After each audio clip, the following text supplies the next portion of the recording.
What if I told you that everything you thought you knew about building a successful tech company is, well, wrong, obsolete? Today, we're going to dig into exactly that, pulling some incredible insights from an interview with Alina Vera, the head of growth at a company called Lovable. They are completely rewriting the rules in the age of AI. $100 million. Let that sink in for a second. That's the annual recurring revenue Lovable hit. And yeah, that's a huge number for any company, but honestly, the number itself isn't even the craziest part. It's how they did it and how fast. That changes the entire game. They did it in just 8 months. 8 months! That makes them the fastest company in history to hit that $100 million mark. I mean, that's not just fast, that's a totally different ballgame. It's like a whole new species of growth. So when you see speed like that, it's a giant flashing sign that something fundamental has changed. The old growth playbook, the one that built unicorns for the last decade, it's dead. It just doesn't work anymore in the world of AI. All right, so let's dive into the first big idea, and honestly, this one might be the most critical. We're talking about the holy grail of startups, product market fit, PMF. And it hasn't just been tweaked, it's been totally flipped on its head. Okay, so you know how it used to work, right? The goal was to find that magical aha moment of product market fit. It was like climbing a mountain. You get to the peak, you plant your flag, and then you just focus on scaling up sales, marketing, the whole shebang. It was a destination you arrived at. But check out this quote from Alina. Think about that. The fastest growing company ever, and they still don't feel stable. That feeling of making it is just gone. And that's a massive, massive mental shift for anyone trying to build something today. And that's the whole point right here. PMF isn't that mountain peak anymore. It's a treadmill. It's this ongoing battle you have to fight every single month to recapture it. You might feel great in January, but by March, the ground has completely shifted beneath your feet, and you're fighting for it all over again.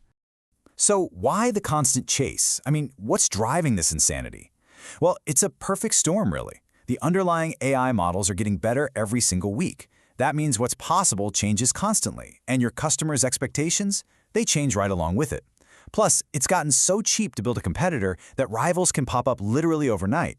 Elena has a great way of putting it. They sprout like mushrooms. Okay, so if the old goals don't work, what's the new game plan? Where do you even start? Well, it begins by completely rethinking what you can actually build the defense around. And here's rule number 1. Brand is your new moat. Think about it. When everyone's building on top of the same 1 or 2 AI models, your tech isn't special anymore. It's not a real defense. So what's left? Your brand. But we're not talking about your logo or your tagline here. Right. This has nothing to do with flashy marketing campaigns. It's about making sure that every single time a user touches your product, they feel your brand. The experience, the flow, the personality, the product itself has to be the brand.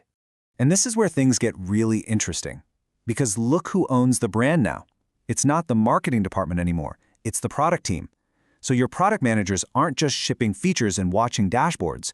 They are now on the hook for how the product actually feels. Does it deliver on that brand promise? That's their job now. Okay, on to the next big rule. This one's all about where you focus your energy for growth. And spoiler, it's not about getting new users anymore.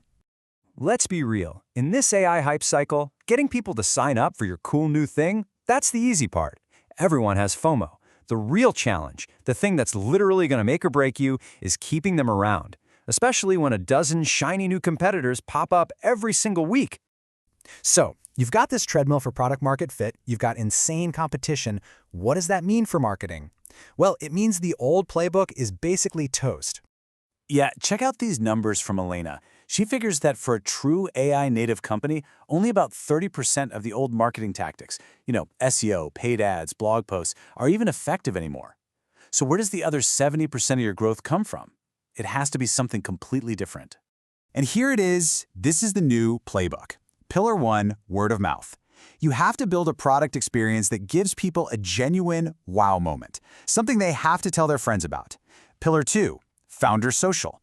People want to connect with the humans behind the product. Founders building in public creates that trust. And third, the creator economy. You have to go where the attention actually is. And right now, that's YouTube, TikTok, and Instagram. So we've talked about product and marketing. But what does the company itself, the team, actually look like when it's built for this kind of speed?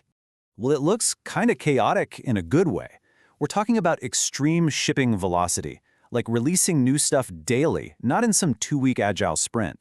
Roles get totally blurred. You'll see engineers acting like marketers and the growth team shipping core product features.